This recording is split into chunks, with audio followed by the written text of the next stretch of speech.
Morning, friends. It is Friday. Did you see that it is snowing outside? What is up with that? It's more than just a few flurries. The ground is all wet. Tapple's here today. He is getting very, very shaggy. He kind of needs a bath. He stinks after being outside in the snow. He's kind of wet too. That's okay. I still love him and we'll give him scratches. So today's word of the day is thoughtful. And Chapel thinks it tastes delicious as he's licking it and me. So thoughtful is something that you do when you think about other people's feelings and needs. So sometimes when I'm having kind of a bad day and someone comes up and gives me a hug, they're being very thoughtful because they're thinking about how I am feeling and know that might help me feel a little bit better. You've seen me send candy to Miss Cork when she's having a bad day. I'm being thoughtful and trying to help her feel better because I know she's feeling kind of a bad day. I also have given you guys hugs when I've noticed you're feeling kind of down or blue and you feel like you need something to help you feel a little bit better. I wish I could give you all a big hug right now because I'm feeling kind of bad about not being at school. I know some of you are as well. Look, Tabo's sitting all nice and pretty getting his scratches this morning. He had a great day yesterday on Gotcha Day. He played with his toys and he ran around and he got lots of snuggles from me. And then he took a nap in the window. I found all of his toys and his toy bin is full, so he was very excited to find all of those things he has not seen in a while. He just dropped the book on the floor. Just a second. And then he ran off with my cards, just when I thought he was growing up. All right, let's finish our book today. Chapter 11, Painting in the Streets. Ready? I asked Dad. I balanced the can of white spray paint in my slippery gloved hands. Yep, you're all set. He pressed down the edges of the stencil one more time. You shook it really well, right? Yes, of course I did. I stuck out my tongue. She's being sassy. He laughed and stepped way back next to my mom. I pressed down on the top of the spray can, and white mist flew out. I kept spraying until you couldn't read the stencil anymore. Next up was my favorite part, the big reveal. I set the can down and carefully peeled back the stencil. My parents clapped. Beautiful work! Right in front of the storm drain in big white letters, there was now a message. Dump, no waste, drains to stream. I'd been so worried about the stream getting polluted with car wash soap again that my parents and I came up with a plan. Our city even had stencils and paint all ready for us. They just needed volunteers to drive around and paint messages on the storm drains.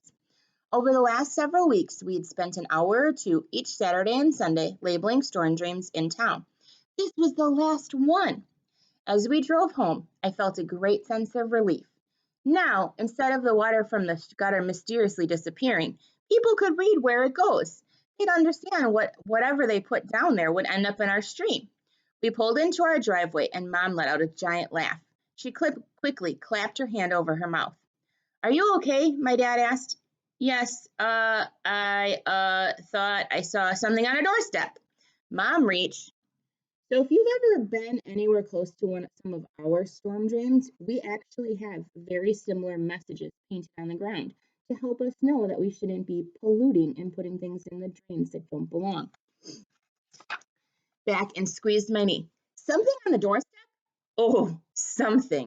I squished my face against the window, searching for Pip. There he was, right on our doorstep, on Sassafras's head. I could tell that Sassafras was not pleased. His ears were out to the side, and he had sort of a sour look on his face. Ooh, maybe he's scowling. That was her word of the day the other day. I looked away so I wouldn't start cracking up. Once my dad parked, I bolted out of the car. I pretended to bend down to tie my shoe. Pip hopped up onto my head. Sassafras let out a big breath of relief and bumped against me, purring and thanks. Sassafras does not look very happy. I thought you'd never get home, Pip exclaimed. The Merhorses are requesting you down to the stream, Zoe. I whispered up to Pip. Yes, they have news for you, Pip said excitedly and gave a little jump on my head. I sighed with relief. Pip had been able to find some grubs from the forest monsters to keep the Merhorses comfortable, but apparently the Merhorses weren't fond of forest grubs. We'd been trying to wait patiently for the mayfly nymphs to return.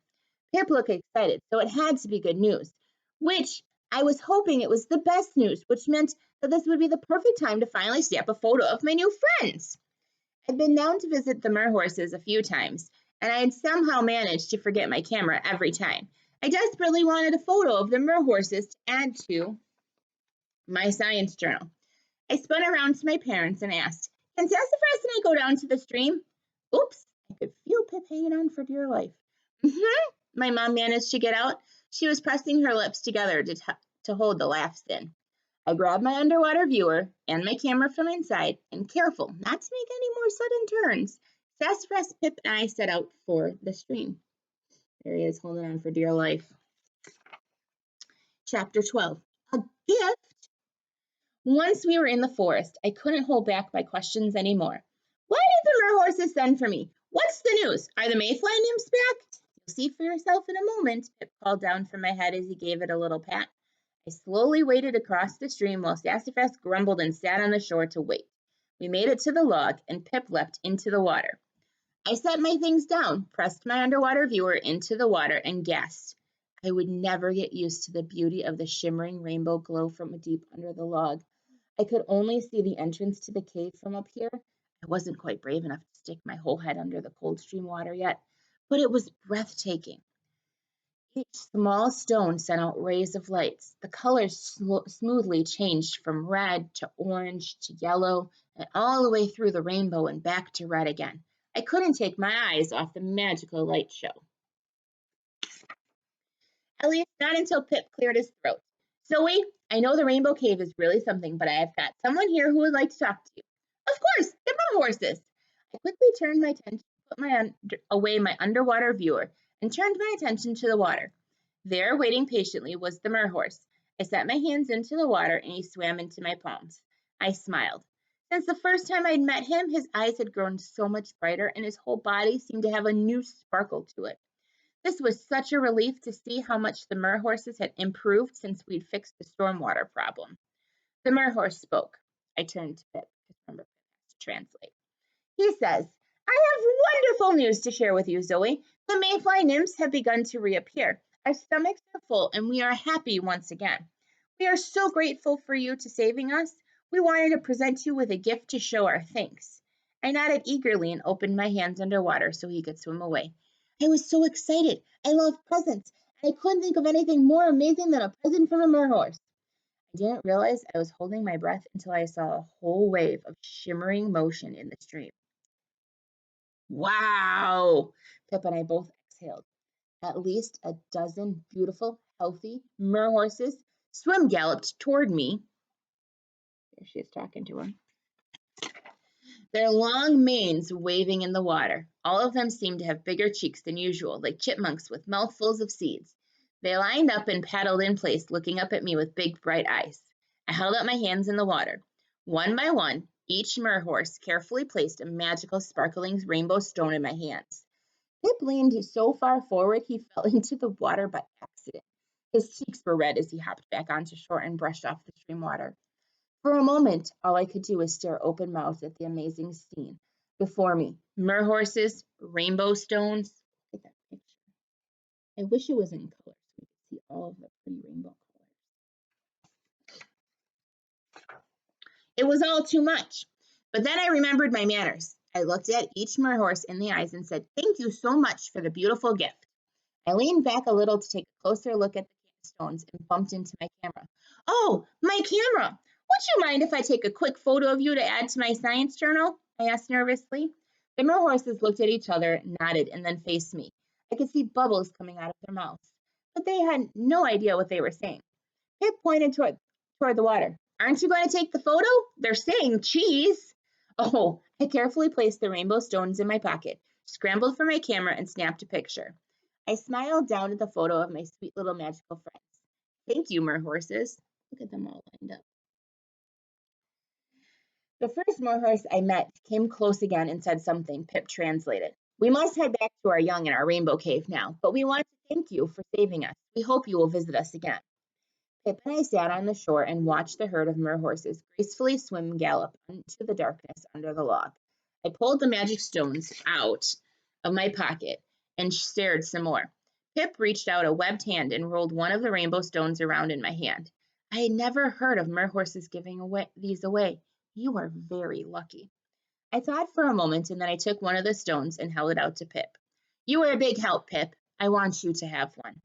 Pip's eyes teared up a bit. She was being thoughtful. And he grabbed my wrist in a big hug. Thank you, Zoe. I'm going to take this straight home so I don't lose it. He popped the stone into one of his cheeks and he gave me a big smile. I kissed the top of his head and then waved as Pip hopped back to his home in the forest. Sassafras was waiting for me on the other side of the stream. Before I put my socks and shoes on, I carefully set the rainbow stones next to me on the sandy shore. Sassafras stared at them, and his eyes got really big. He started to purr. It was so beautiful and calming to watch the rainbow lights. Oh man, Mom has probably never seen rainbow stones. We've got to go show her, Sassafras. I grabbed all my stuff, and we set off for the house at a run. I wonder who's over there that Tadpole is whining at. Last chapter. We can make it. A rainbow room. I burst through the door and hollered, Mom, where are you? You've got to come see these. I smiled up at Mom and held up two closed fists. What is it, Zoe? Was everything okay down at the stream, Mom asked? Instead of answering, I turned my fist over and opened my hands to reveal the rainbow stones. The room filled with rays of shimmering rainbow light. Mom reached a finger out to touch them. What are those? A gift from the Merhorses, I whispered. Enchanted rainbow stones. Their caves are decorated with these. Aren't they the most beautiful things you've ever seen? Mom carefully rolled one into her hand and stared. We were so mesmerized by the stones that we jumped when Dad walked over to us. What are you two up to? Dad asked. He glanced at the stones in our hands and gave us a strange look. Why are you staring at these little rocks like they're precious gems? Poor Dad, he couldn't see the rainbow at all. He was really missing out. Oh, I got them down at the stream. I think they're really special, I said. I'll go put them in my room. Sure, dinner's almost ready. Dad picked up one of the stones and turned it first one way and then the other. Huh, he said, and placed it back in my hand. When I went to my room and set the rainbow stones in a line on my desk, I turned off the light and stared in awe at the rainbow that shone on my walls. This is so cool, I whispered. Sassafras jumped up onto my desk and started rolling one of the rainbow stones around in between his paws. No, Kitty, I don't want to lose them. I plucked them off my desk. His legs spun around like a windmill as he tried to get back to the stones. One of his legs bopped my science journal and flipped it open. I grinned as there's a picture of them looking at the stones. Daddy has no clue. Rainbow light shone down on the blank page, ready for our next adventure. The end. I hope you really enjoyed this book. I like the Zoe and Sassafras stories. They're always interesting to me. We've got a couple more that are stashed here in my box of books. We've also got some more Narwhal and Jelly, and I've got some more Elephant and Piggy, and I have some other surprise books in there.